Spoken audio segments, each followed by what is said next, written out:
Hello and welcome to the Rising Roots channel. This is a space we have created in order to evoke growth, transformation, and lay basic foundation in our children, our youth, and the young adults within us. And yes, now we get into the real conversation. And we begin with Mr. Matthew, who is just seated next to me. Matthew, if you could describe yourself in 3 words, kindly tell our audience, what words will they be? What is this one childhood memory that speaks to you? Or rather, when you remember it, it puts a smile on your face. Lillian, who will mention to us why I call her the youngest. Lillian, what childhood memory puts a smile on your face? You mentioned in your statement that you feel like you grew alone. What does that mean?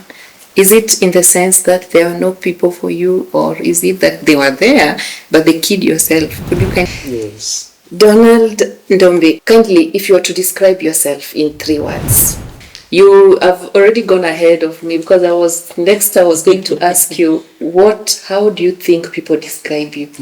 You've already said, people will say, Yeah, people say passionate, God-fearing, and yes, and what is this one thing that when you look back in your younger self, it always puts a smile on your face?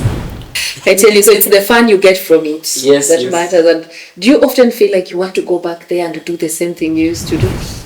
When you think back to your younger self, when someone mentions, when I was young, when you think of, I wish I remained to be that young person, what age comes to your mind? From the normal, when we look at last borns, from almost every family, last borns are usually very pampered, like you say, they're provided with everything. But when I look at your profile, a seasoned education leader, a strategist, you have gone into coming up with projects. How does now this, at what level did you feel like now I can go out and stand for myself? Because in leadership, it comes with a lot of challenges, So could you kindly take us through the journey a little bit to tell us, when did you realize yourself that I can lead, I can conquer, I can also create or rather inspire people behind me? Looking at your profile, you are a lawyer, at the same time you are a real estate investor. When you were young, what was your dream? And to our viewers, we are seated here with the letters we wrote to ourselves. And straight away, I would love to give Mr. Herbert the opportunity just to read for us that letter before he says it or before he speaks about it. So could you kindly go ahead and read for us? Okay. In mind, we have a Gen Z outside there, someone watching and is waiting to listen to. Yes. What is I came with my letter. I don't. Lillian, the youngest in our show, allow me to use that. She inspires me a lot. I've worked with her professionally at a given level, and Lillian is one calm girl, very calm, but the moment she opens her mouth, she will surprise you that she is a politician to be. Now, Lillian, what is this one lesson over the time you have lived and where you are today? What is this one lesson you have learned that you wish you knew earlier? Borrowing from what Lillian has said, Lillian mentioned something like, lazima ujitume. You had to work hard. But today, online everywhere, you hear people saying, it's no longer working hard. It's working smart. What are your thoughts about that? Now we cross over to Miss Winnie, an educator, a leader, a motivator, and everything. So Miss Winnie, what is this? What you mentioned, you had that support system surrounding you. If you could just look back, what is the one challenge, one that you could mention to us that you went through, that you wish to tell someone else there that is normal, and for sure you will overcome? The resilience in that, and I really like the fact that you said You're encouraging someone to learn another skill. And that resonates very well with what Mr. Matthew here said. Yeah. Gain skills. Yeah. Build bridges. You know, many a times we are told, do not burn bridges. Do not burn bridges. But he comes with it in a positive way that build bridges and then learn skills. Yeah. Thank you so much, Miss Winnie. Kindly take us through your letter. Oh. I love that it's a whole story told in a poetic way. And I love the fact that you said, release your fist. Yeah. Donald here said, you mentioned something and said, don't overplan. Yeah. First, aim at the target, get the grade you want or the score, then the other things will come. This is so beautiful. Thank you so much. It's I believe someone has been inspired out there. And when you look at the panelists here, or rather the guests here, their stories. They are people who have come from somewhere to some place today. Before I get to Lillian, briefly, Donald, you mentioned that you are here briefly. You're an educator. The things you do. Could you just tell maybe our viewers there, where are you today? Back to our viewers, our channel, our platform is aimed at targeting educators, young kids, young youths, equally parents. And from our stories, you could hear Lillian talk about the parents, the support they gave her.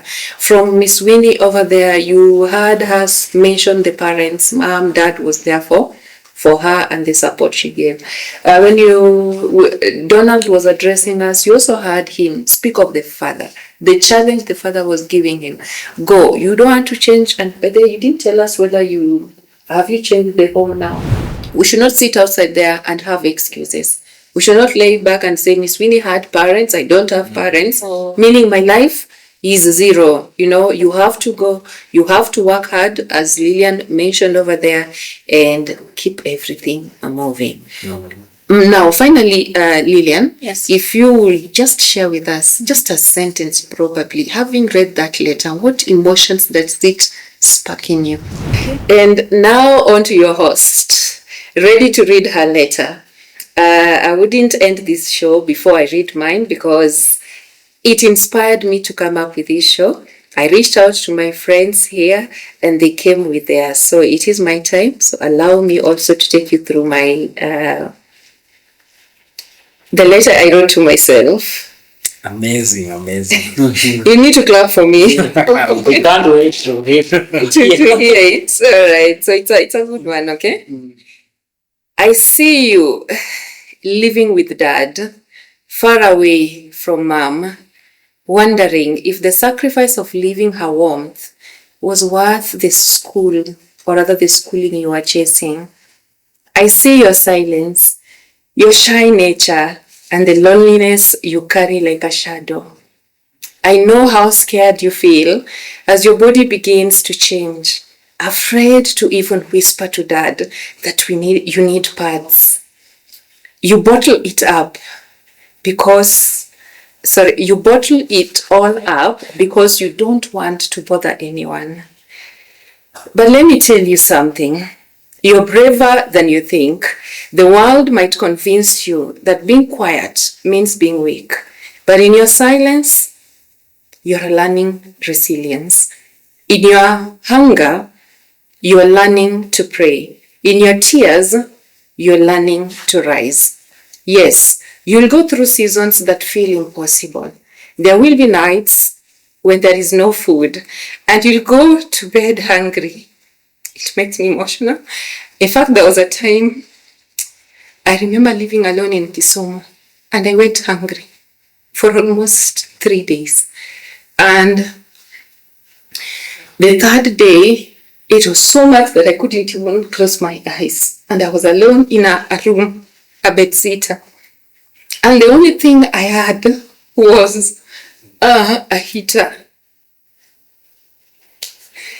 I'm allowed to cry, right? Of course. Yeah. It made you who you are. It made me who I am today. Thank you. The only thing I had was a heater and rice. I didn't have gas. I didn't have anything. So I pulled the heater. Each time I tried sleeping, you couldn't even close their eyes. They will open themselves. So I reached out for the heater, nikaeka maji, ikaanza kuchemka, nikaeka rice ikachemka. So the heater kiboil, inachemka, and then you get scared because you don't know what next. It is overheating now. Ninazima. Nacha inakuli kidogo, nawasha tena. Then by the time I tasted the rice na nikasikia inaweza kulika, I took my spoon and ate the rice. And by the time I felt something was dropping into my stomach, that's when I realized it didn't have salt. So you can imagine. Then after eating that, I remember I slept. And the following day, I saw to myself, I was a graduate by then, gone through attachment, graduated. And each time I reached out to my dad could tell me, come back home. And I come from a village in the remote place. So he told me, pack your things, come back to the village. But Damackline doesn't want to go back to that village. So I'll keep on going. My mom was there, very supportive, but she was diabetic, at the same time hypertension, high blood pressure. So the following morning when I woke up, I told myself, I'm going to look for any job outside there. And whatever I get is what I'll do. And then I moved. It was in Kisumu.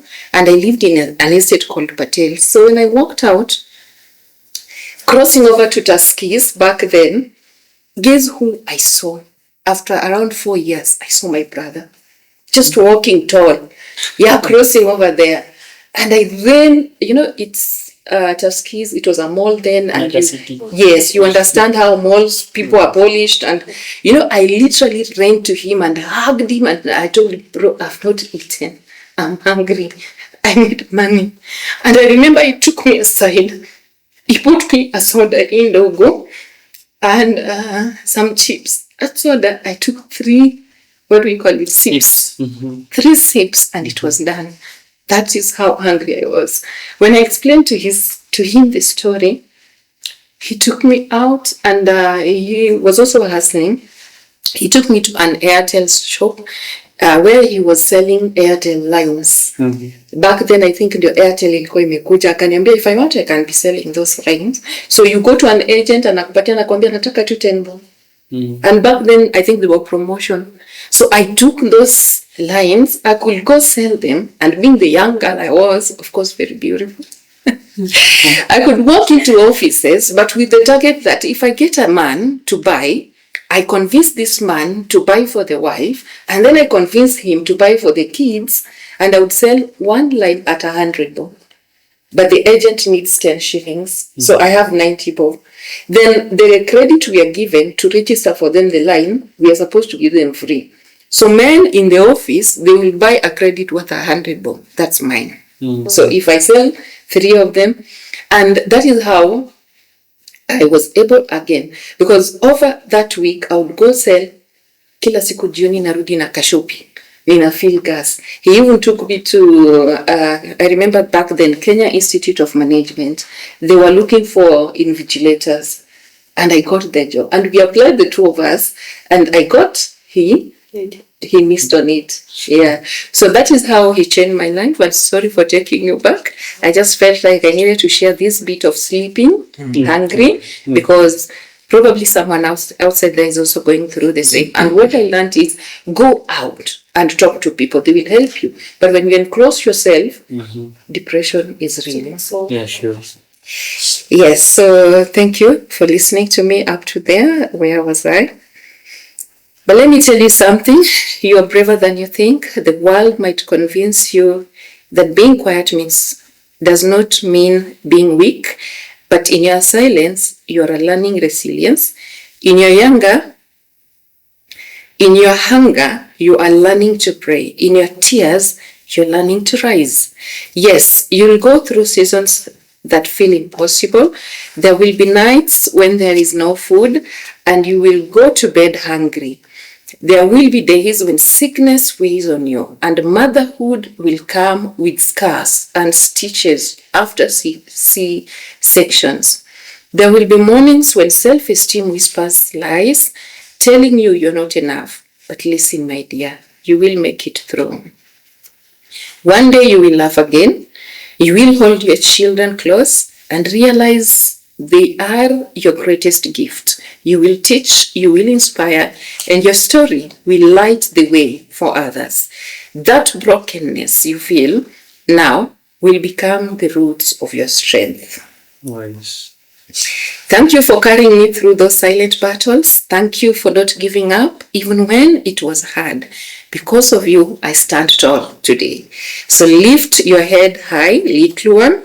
The journey ahead is tough, but it is also beautiful. You will grow into a woman who survives, heals, and blossoms. And one day, you will look back with pride and whisper to yourself, I made it. With love. That is my story, and thank you for listening. Yes. Very inspirational. Yes. Yeah. Oh. She wants to ask the host. A question. After this, I'll take you to the cell. Yes. Yes. You know, I've actually listened to your letter, and it's very emotional actually, and Yes. we understand, Yes. understandably so. But you know, just I know it's. I'm sorry I had to do this, but out of curiosity, Yes. at what point did you tell yourself? Did you ever promise yourself this will never happen? Or how did you get out of that? So much, especially psychologically, because I know, of course, your brother can buy you a soda today Yes. and get out of it, but I think the scars sort of they can get etched into your Yes. soul so much so that it can take forever. Yes. So how did you literally lift out of yourself up? Because I've never seen that. In fact, I've never known that about you. I've known you as a bubbly person. You almost look like a silver spoon kind of background. So how did you get out of that so much so that you are now, even now, inspiring other people? How did you? How did it? What is that one thing? That Yes, took you through it? Thank you so much for that question. I get that a lot. This one person who everyone around me, almost everyone believes I drive a big car. I come from that home. I have everything I want. But to be honest, it has been a journey. It has been a journey until the day I felt like, how will my story inspire other people? And then I came to thinking of starting this platform. How, at what level did I get over that? When did I overcome that? We were with you at Gechiko High School, and even in that office, Miss Swede, I will tell you, I never believed, not even at once did I believe I can be a leader. And the first time leadership came to me, we were colleagues with Donald. I was given the head of department sports. Sports. And believe you me, I never knew even how to, or rather, I never knew I was supposed to hold a meeting. As an head of department, I didn't know I was supposed to write meetings. I didn't know who to approach to. So in my journey, I still had those challenges. And my biggest hindrance is the fact that I'm very enclosed. And that's why I said when you open up, you will get support. I crossed over to where we were together, still in the same. I would lock myself in the office and cry. When I became the head of department, why? There are things that still hit you and you don't know how to handle them. And when you come out forcefully, it is always taken as you're too proud, you're a bully, and you don't know how to handle them. So I wouldn't really go back and say, at this point, I overcame. No, it is a journey for me that has been going, and in every journey, I learned something. I get to learn something. So, sometimes when I sit somewhere and I look at other people, I look at Lillian. She's very excited. She's graduating in December. She has accomplished. I'm tempted to tell her, my girl, challenges are ahead of you. And I'm also tempted to reach out and talk to her and tell her, support her through the journey. Recently at my workstation, a friend of mine was promoted to head of department. And I remember telling him, your problems have just started. Because whatever you're going to meet. So, and I advised him, kindly, look for someone who has gone through that journey. Let them support you. Yes. Because the energy you go with it, so they have seen this in me, so I can lead. then there are people who will slap you this way, slap you with these challenges, and look back and wait, how will you handle that? So for me, it has been a journey. I wouldn't say at this level. I'm still open to learning, but in my learning, I want to help others grow with skills, if I may say. That's amazing. Thank you. Looks like there's a whole lesson coming up on leadership, right? Yes. I know. I started the leadership and entrepreneurship program going very well. I hope it goes to the international levels. Yeah, sure. Yes.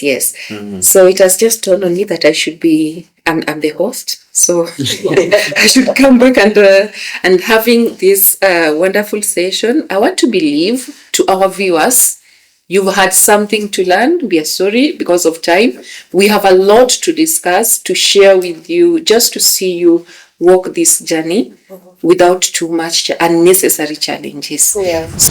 Thank you so much. And we wish to end our show there. And my heartfelt gratitude for my colleagues, my seniors. He has been my HOD, right? Some point. Mathematics. Yes. We taught math in the same school. My curriculum coordinator, my business partner, and our junior there. Thank you so much for creating time. I don't take it for granted. Yeah. Your time, giving it to me, coming to speak freely. Not everyone is free to speak about their life. Many people are very private, but I want to believe that our stories have inspired or will continue to inspire people out there to let us grow pamoja, Thank you so much.